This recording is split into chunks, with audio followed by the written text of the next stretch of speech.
मानना रे साला सब देर काय करते रे आई ले कपर छिलवा घप साले गोड़ो पर लागी तू ये चिपौआ उठा के गणवा में ईटा से ठोक देती ए तो चिपो लगे गोर काय धैले बारे रे हटाओ ता से ना तो हम तो फोड़िए दे हाय देख अरे बाप रे बाप रुक साला हम तो ऐसे मरबो के माथा तो फाड़ जतो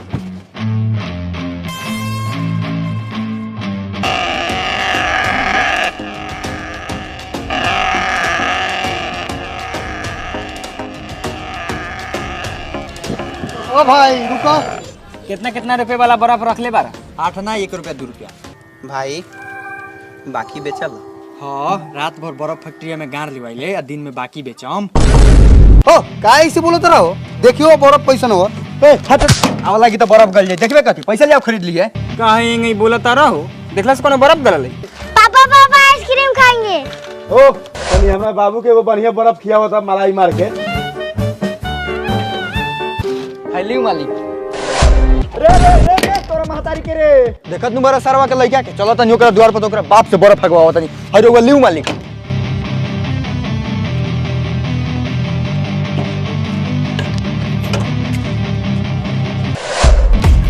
ओ बहादुर बैठा बाहर निकला आ साथ में अपन दोगला लइका के बाहर निकाला आज बर्फ ना तो हम ही है।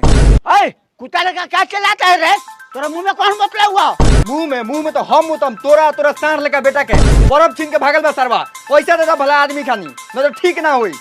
कारे साला बर्फ छीन के भगल आइयो हां खाए के मन गइल त छीन के भगनी आइया 1 रुपया दे दहू छोड़ साला ए धर पर बर्फ आ जो यहां से हमरा के मादर चोद समझाता रहा झूठा बर्फ ले हम पैसा लगा चुपचाप ले के बता लो तो ये झाट उखाड़ के 1 रुपया ना मिली लो साला लीचा भाग साला यहां से निकाल तोरी बहन करा के लोहा टीना प्लास्टिक टूटल फूटल बाल्टी शीशा शीशी केस न तो संबाबरी वाला हो जाई रेस। जल्दी जल्दी बउआ लोग निकला अपना अपना दुआरी न तो संबाबरी वाला बढ़ जाइए गाड़ी तो बाद में खइया अपना बाप के गाड़ी। ओ भाई ललटेन के शीशा ले वाला लेवेला तो सब चीज ले होता नहीं कद के ले बड़े हट हट। ओ भाई हाय कैसे हुआ तनकलाओ तो भाई बिना पूछ ले का तू ले रे साला पैसा हो पहले चलो मोहरे का रे हराम में मांगे हुआ का अरे बाप साला ताकत अजमावता रुक साला फड़ियाई बे ओ भाई ओ किने में चाल में झगड़ा करे आइल बा हैं झगड़ा करे आइल बानी करबे सरवा हां तो उतर कर ले बच के ना जेबे गौवा से हमरा हां तो कहिए ले हम साला हिम्मत कर ले के बानी। ओ भाइयों चलो हमर द्वार पर बहुत ले कचरा बा घर में साला हम कचरा उठाने वाला लगता है रे मतारी की बेटा। ओ मर्दी इतना टेढ़ी हाथ काहे बारो हो कचरा के मतलब लोहा लक्कड़ डिब्बा डुबी बा चल कितना आऊ बहुत बा। हां चल ओ भाई हो केस ले वाला हां ली ले तो रोका लेके आओ तानी आओ लेके आ गारू कोनो भागा जाता नहीं। ओ सन सबरी वाला कथि कथि लेवा तारा सब चीज हम कुछ लेके आओ तनी भागिया मत आओ निकाल लो हटिना प्लास्टिक टूटल फूटल बाल्टी शीशा शीशी केस चली चली चाची बहनी माई जल्दी केस लेके आइए लोहो लक्कर। ओ टेंशन पापी दा लइका के हमरा कितना के अगर लइका के दे दा लइका हरा ता कथि कितना पूछ ले बड़ा लड़का साले हर के मर रही तो फ्री में ठेके ले हला ये ना बताओ तो लड़का हमर ताकते रह गेल साले आगल बार सागल बिया से गांव में टॉप दीबो गोल काट ले अब। क्या भाई गुस्से में लग रहे हो सब ठीक है ना। नहीं पैसे की तंगी चल रही है जिसके वजह से घर में झगड़े हो रहे हैं। काश कोई ऐसा तरीका होता कि बिजनेस करते करते मैं साइड से कुछ कमा पाता। यार ये तो सिंपल है तू ओक्टा एफएक्स ट्रेंडिंग ऐप से कमा ना। इस modern and fast charging world में ये तेरा second source of income generate करने में हेल्प करेगा। ये क्या है और मैं कैसे कर सकता हूँ? ओक्टा एफएक्स सीएफडी ब्रोकर बन गया है। मतलब इसका एक्सेस बस फॉरेक्स मार्केट तक नहीं बल्कि डिफरेंट इंडिसेस मेटल्स ऑयल गोल्ड तक भी है। ओक्टा एफएक्स को रिसेंटली द बेस्ट फॉरेक्स ब्रोकर इंडिया 2022 का अवार्ड भी मिला है। पर मेरे को ट्रेडिंग के बारे में कुछ नहीं पता, मैं कैसे सीख पाऊंगा? ट्रेडिंग स्टार्ट करने से पहले ओक्टा एफएक्स प्रोवाइड करता है सारा important educational course, webinars 24/7 support, Telegram channel और एक डेमो अकाउंट। तुम्हें जैसे सीखना है सीख सकते हो, स्टार्ट कर सकते हो सिर्फ 3000 रुपए से और फिर अपने प्रॉफिट को डायरेक्टली विड्रॉ कर सकते हैं अपने bank card, bank account, crypto wallet ETC में। तो मैं स्टार्ट कैसे करूँ? Download octa FX new app, description में दिए गए लिंक को फॉलो करके अर्न करो एक्स्ट्रा इनकम।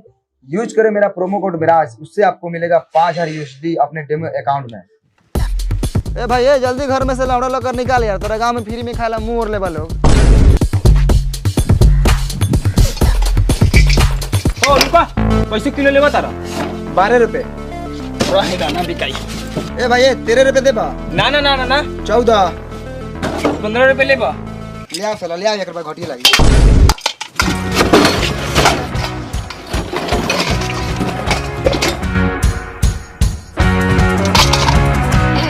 अरे देखा भाई कांटा सोच रखा, दोगलाई ना। ए भाई ईमानदारी के रोटी खाई ले, विश्वकर्मा छूले बानी। समाचार। ओ भाई अगले ना बारा का। भाई जोखो का किलो बा। मतारी के बतार लगे फेकला साले। तू ही नु कहला कि सब कुछ ली ले। साला सब कुछ में भाई बोरा बोरी ले। भाई एकर कय रुपया देबो? साला गुहाई ने महकता लेटर में से ले बड़ा। 2 रुपया। एकर 1 रुपया, 3 रुपया। भैया 2 रुपया के संपापड़ी दे द आ 1 रुपया के फोफी। अरे इसनु ले उतर ले। खोजनी है ना मिलक, जाए तनी फिर से खोजे। अंदर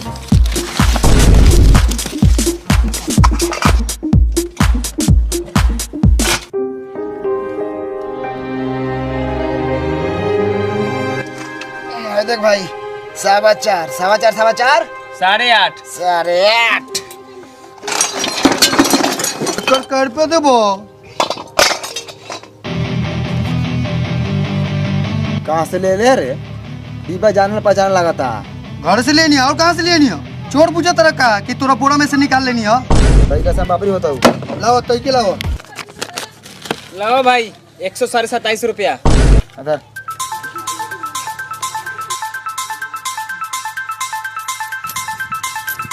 अंदर ओ भाइयो, भाई फाटल हवा। तोरा के बैंक में से करेंसी निकाल के दिखा। फाटल हवा।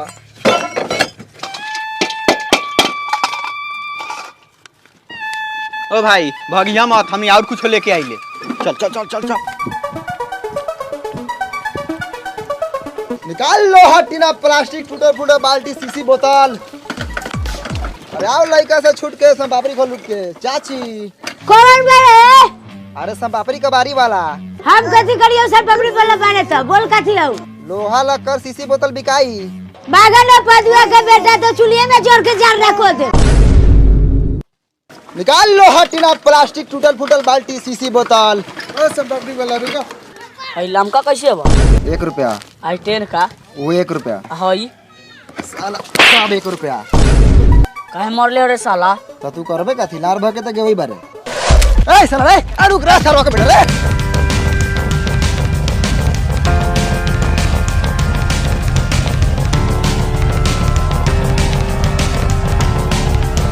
साला पूरा फोफी के सतुआ क देल। लेकिन ये के भागे एकरे के बेचा माझिया के भाव में। आई बाप, आई बाप। ई तो साला करिया का पूरा संपापी लूट के भाग गए। महतारी के निकाल लो हटीना, प्लास्टिक टूटल फूटल बाल्टी। एक कबाड़ी वाले, फोफी वाले, संपापड़ी वाले, थोड़ी बहिन करा के लइका सारा चला के बुझे त निकाला खारा वारा। खाली साइकिलवा के भीरी आ जाओ, ओकरा बाद मारम फाटा से माथा पर आ फाड़िए दे। ए संपापड़ी वाला है, एने आवा। जी भाई जी बोलल जाओ। लड़का सब पे काय खिसियाल बारो? लड़का से कुछ कहला खा सका? कहिला खा हे मर दे। ई साला गांव में बड़ी दोगला दोगला लइका बा। एगो साला फोफी नोच के भागल, एगो संपापड़ी लूट के भागल। संपापड़ी लूट के भागल? कौन लड़का रखो? लड़का के चेहरा याद बा? चेहरा भगवान त सर्वा कैसन देले बारन कि आग के साथ साथ दिलों में बस जाई। आ कलर त साला पूरा करिया भुचेंग लंगटे उघारे। आ लोल त साला गिदर के लोल लेकिन पूरा उल्टल। आ थुथुन पूरा सुअर लेकिन निकलल बा साला के। हाँ ऐसा लड़का बा हमरा गांव में। अच्छा कथी कथी लेवत रह? सब चीज। अच्छा लेके आओ तनी। ओ सब कुछ करने तो सारी ब्लाउज मत ले आई। माधर चोद वाला सोच रखा था गांव के लोग। समझदार बानी मर्दे, माधर चोद नहीं खी। हाई देखा भाई, हम की सबसे महंगा सामान लेके आयल बनी। हई देखा केस। कितने रुपए ले बताओ? तू हुंडे हुंडी बोला ना, कै रुपया देबा? 11 रुपया, ना 12 रुपया, हाँ, हाँ, 12.5 ना हो ना बेचम सोच सोच 10 रुपया दे बोलो। जोरे तोड़ी बहन के साफे लड़ चटाहे बा सरवा। चल देने 10 रुपया, 12-13 लड़का बारे सरे है तो हाँ आई केस ला सम पापड़ी दो बेसी केस बा बेसी सम पापड़ी दी हो।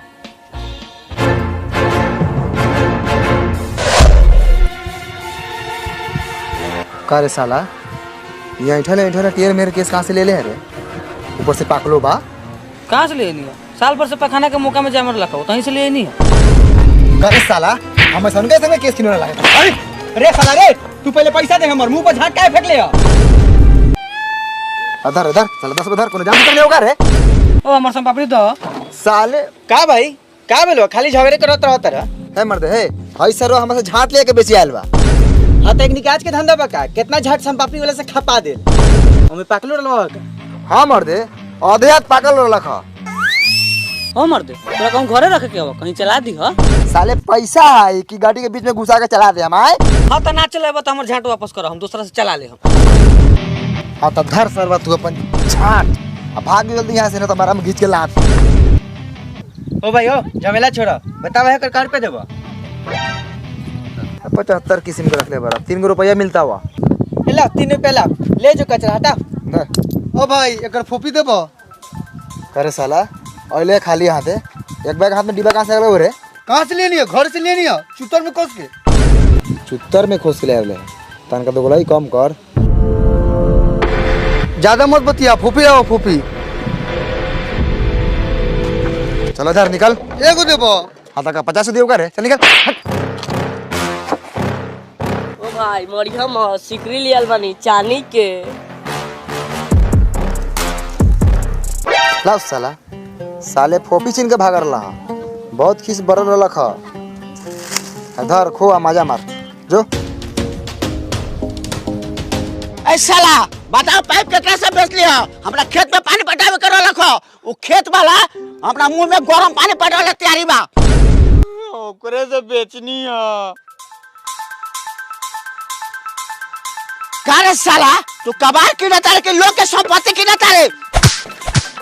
कबारो किने तनी संपत्तियों किने तनी रहू अपन गारो बेचम नु तो गानो किलेम फोपी से पापड़ी देख किनबे सरवा तू किन लेम हो तो राव का बाव का।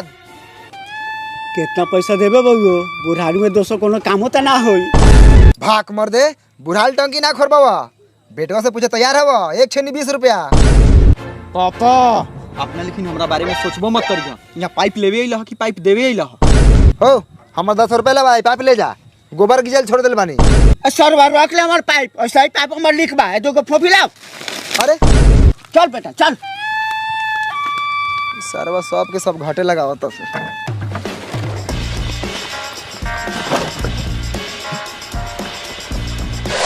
निकाल तोड़ी महतारी के लोहा टीना प्लास्टिक टूटल फूटल बाल्टी सीसी बोतल। ओ संपापड़ी वाला जी मलकिनी आई लियो आहे का संपापड़ी दियो। जी देवल जाओ। ई संपापड़ी वाला तनका बेसी दे हमनी के साथ साथ दुगो लइको बा। हाँ बेसी कहाँ से दे हम जवना हिसाब से सामान दे हम वही हिसाब से हम पापड़ी दे हम। ए बड़ी निर्दया बानी जी हमर लइका के अपने लइका समझू। अपन लेके कैसे समझ ली रतिया के मेहनत करे हम यहाँ रही का। हाइलू ए लाओ ए सुनी ना केस झाड़ के रख ले बानी ले हम। हे महाराज कैसन केस? ए बढ़िया केस कहीं से माथा झाड़ी ले तो निकलेला। अच्छा अच्छा अच्छा जी मलकिनी हम थोड़ा कंफ्यूज रहा तनी लोग जहाँ तहाँ के केस झाड़ के ले आवत बेच। ए भोसड़ी यार हम खिड़की में कथी करता है रे? कथी करता ने संपापड़ी वाला से संपापड़ी के तनी और कथी करे तनी? ए साला संपापड़ी वाला खिड़की में तू छिनराई करत रे। ए कथी बतिया तनी अगर छिनराई करे के रहित नु तो झाड़ झुर के क्रीम पाउडर लगा के हम ये रुकनी है कि अपने रुका के कल ने संपापड़ी देवेला।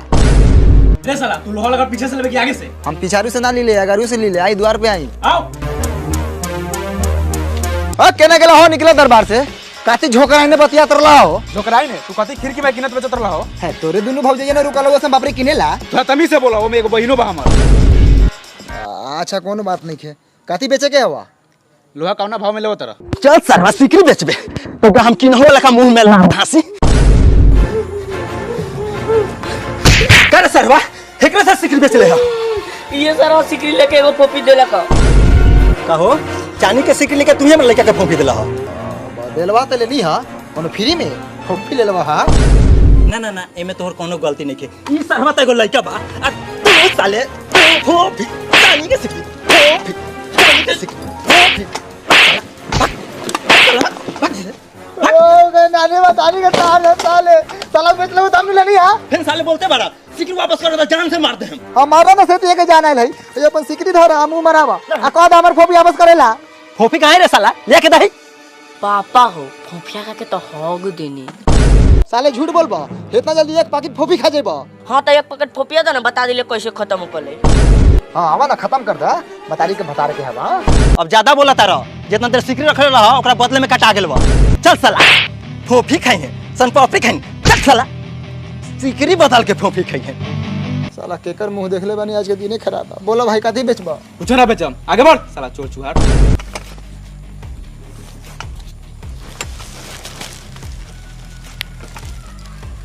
नमस्कार, आप देख रहे हैं 24 टीवी जंक्शन। मैं हूं आपके साथ कैफी। इस वक्त की सबसे बड़ी खबर उत्तर बिहार से आ रही है, जहां पे बच्चा चोरों की दहशत से ग्रामीण क्षेत्रों में सनसनीखेज है। आपको बताते चले कि कई जगहों पे ऐसा देखा गया है कि बच्चे को स्कूल भेजने से ग्रामीण डर रहे हैं, क्योंकि बच्चा चोरी कर किडनी निकाल लिया जाता है। कुछ चोरों की पहचान हुआ है जिस निम्न प्रकार है। आपको बताते चले कि चोर जो है इस प्रकार के भेष में आ रहे हैं, जैसे कि संपापड़ी वाले, कबाड़ वाले, बर्फ वाले, पापा हो वाले बिहार से हथियार निकाल के रखे के होई सरवा से बड़ा फेरी वाला घूमता निकाल लिया जा रहा है। तो आपको बता दें कि ऐसे लोगों से आपको रहना है सतर्क, और जो है लगातार हमारे अपडेट्स को देखते रहना है, ताकि हम आपको एक एक खबर आप तक पहुंचाते रहे। बन रहिए हमारे साथ और देखते रहिए 24 टीवी जंक्शन। देखा भाई लोगन, खाली एकहू दर्जन लड़का पैदा कैला से ना होई, लड़का के देखभाल भी करे के होई। ठीके कहता रहा करलूट भाई, गांव में बहुत लड़का चोर घूमता, कतना गांव टोला से लड़का उठ गए। निकाल लो हटिना प्लास्टिक, टूटल फूटल बाल्टी, शीशी बोतल, केस। बोला चाचा भैया लोहा लकर बिकाई बोलत काहे ना बारा लियावा, बढ़िया भाव मिली। कुछो ना बिकाई, आगे बढ़ा आगे। इस वही में के हौरे है। ठीक कहता रहा करलूट भाई, ये सब साला के एगो ग्रुप बा, भेष बदल के आवता, कभी शाम पापड़ी तो कभी बर्फ तो कभी कपड़ा। हाँ, अब तो भिखारियों का बिक देवल ठीक नहीं के। निकाल लो हटिना प्लास्टिक, टूटल फूटल बाल्टी, शीशी बोतल, केस। या कुछ नहीं के विषय वाला आगे बढ़ा के। बिहान से टोलवा में टपिया मत, ना तो सोटहारी सोट कर रख ले बनी सोटहारी। काहे सर ऐसा बोला तारे, ये लोग डर से रोजी रोटी फ्री बंद कर दे हम। निकाल तोरा नानी के लो हटिना प्लास्टिक, टूटल फूटल बाल्टी, शीशी बोतल, केस। आगे बढ़ा आगे, इन्हें कोनो चारा ना चली, सारा लोग होशियार हो गइल बा। का बबुआ संपापड़ी फोपी लेबा? साला लइका पर टकता, साले लइका पर टकला नु तो आंखें में छेद दे हम। ओए साला छेड़े के नहीं खे, लइके पर ताके वाला के आंख में भला मार देवे के बाद।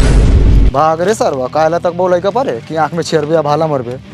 निकाल ना उड़ा लग तो लोहा प्लास्टिक टीना। भौओ कौन सरवा फेरी वाला के ना छोड़े के बा। हां पापा चाचा साले के मरत मरत अदमुआ कर दो जाई। चाचा हो उस साला वो कपड़ा वाला आवता। ए कपड़ा वाला रोक रोक, कपड़ा ना बेचबे। चाय दे बउआ, चाय दे, भाग दे सरवा। चाचा हो वो खसी बकरी किने वाला आवता। रे खसी बकरी वाला रे, एगो बकरी बेचे के बा, रुक ना। ए साला कोनो रुकते नहीं खे। निकाल तोरी मौसी के लोहा टीना प्लास्टिक, टूटल फूटल बाल्टी, शीशी बोतल, केस। अरे ई तो उगे सन पापड़ी वाला बा, साला हमरा से बोरा ना ले ले रखो। हां इस सरवा हमरो से घाट ना ले ले रखो। अच्छा जगह का बरसा तोनी के मौसी का बात मानो, ओकर सरवा के रे साला तू सही से बताओ, अभी तक ले तू कएगो लड़का के चोरैले बारे? तोर घर कहां रे सरवा? घर मोतीपुर जिला मुजफ्फरपुर। साले मोतीपुर से लड़का चोरैले सही बन जाले बारे रे। अभी तक ले कएगो लेके किरी करले बारे रे? साला किने निकाल के कहां बेचलिस रे? बता कौन डॉक्टर से बेचलस तो साले तोर के नहीं निकाल ले। ई साला ऐसे ना बताई, गार मार साला के, हम अभी पुलिस बुलावता नहीं। हाले हाले पॉइंट खोल करे। ए जा जा जा, गान ना जान मारे के बा, हम पुलिस बुलावता नहीं। मार साला, मार साला के पॉइंट से मार के मर जाई।